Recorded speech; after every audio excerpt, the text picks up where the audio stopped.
Well, will a gas-led recovery lead to a brighter future for our manufacturing industry? No is the short answer, but the government isn't one to take no for an answer, particularly when the gas industry has invested all that money in them to say yes. Zap dingbats. I don't want people to think that money is some sort of payoff in return for us getting exactly what we want. These are political donations we make to both parties to cancel out their effect, but leave them with a sense of obligation towards us. Whoever gets in feels beholden to us. Whoever doesn't won't have announced any policies that can get in our way during the election. Plus, they're tax deductible. It's win-win on both occasions for us. Excuse me, Mr. Lowen. We're doing some pipe maintenance outside Sector 7 and we found this coal. Put it back, mate. We also found some hydrogen. We're only interested in gas here. The politicians, though, deny such donations by access to them. Not at all. If we have a $5,000 a plate dinner and the gas company execs decide to buy a few tables, come along and sit next to us, well, that's up to them.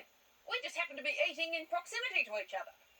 We're not obliged to listen to them when they talk to us, nor are we obliged to, say, in the case of gas, pretend that a response to COVID would be to set up a board of advisors largely predisposed to pushing for the gas industry that they're already aligned with. If they want to then recommend that we subsidise gas-fired power stations with taxpayer dollars because the market sees it as a commercial dead end, that's their business, literally.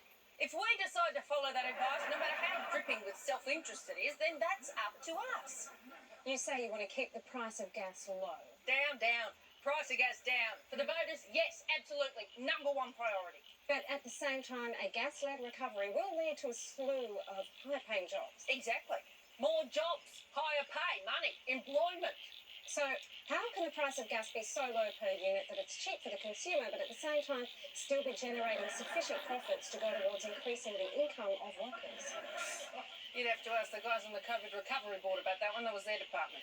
How do we keep prices low and still build in a margin on the cost? And does the subsidy go toward keeping the price low or the wages high, or do they go to paying the shareholder dividends or executive bonuses?